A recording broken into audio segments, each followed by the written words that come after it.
Hanap na naman ng butiki. Anong kailangan? Nagugutom ba yan si Whiskas? Gugutom ba yan, baby ko na yan? Tingin ka sa camera. Hi! Say hi sa camera. Hi! Yan po ang close-up. Yan po si Whiskas. Ang aming dalagang muning. May dalawa siyang ampon ay manliligaw. Nagpaampon na rin sa amin. Isang puti at isang black. Ayun.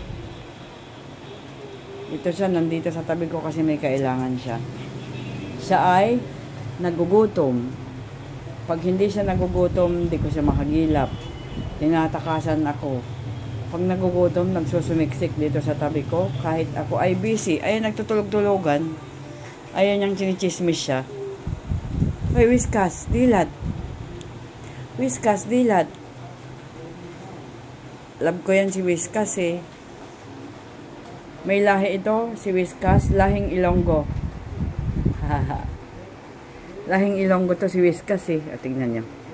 Ang ganda-ganda. Mahal ko yan eh, si Whiskas. I love you, Whiskas. Ano gusto mong pagkain? Kakakain nyo lang kanina eh. Eh, nagugutom ka na naman. Gusto mo manghuli tayo ng butike? Wala, hindi na siya nakati dito. Tingin ka dito. Nalulungkot siya kasi nagugutom siya. Buntis na yata tong Whiskas ko na ito eh. Buntis ng Whiskas ko. Mahal ko yan eh, Whiskas na yan.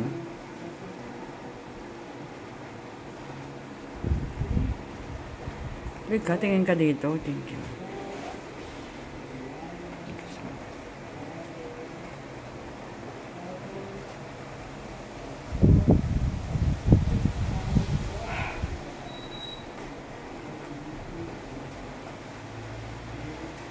Yan po si Whiskas.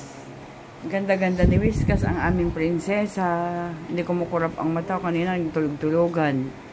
Ngayon, nakadilat. Dumitingin yata ng mga butiki eh. Ano to eh, gusto niya manghuling butiki sa Kisame. Hindi naman niya kayang abutin. Mahal ko yan eh. Mahal na mahal ko yan si Whiskas na yan eh.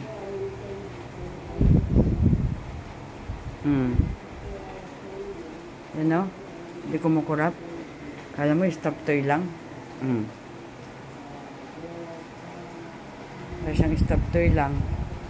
Ang kanyang buhok ay parang ano-ano o kasi yung mga manliligaw niya, sinasabunutan siya.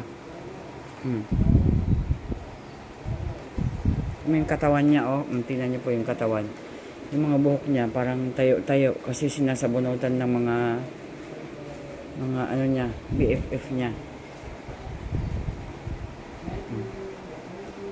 Ganda niya oh. Para siyang prinsesa. Okay, yun lang po. Thank you po. Siya po si Whiskas.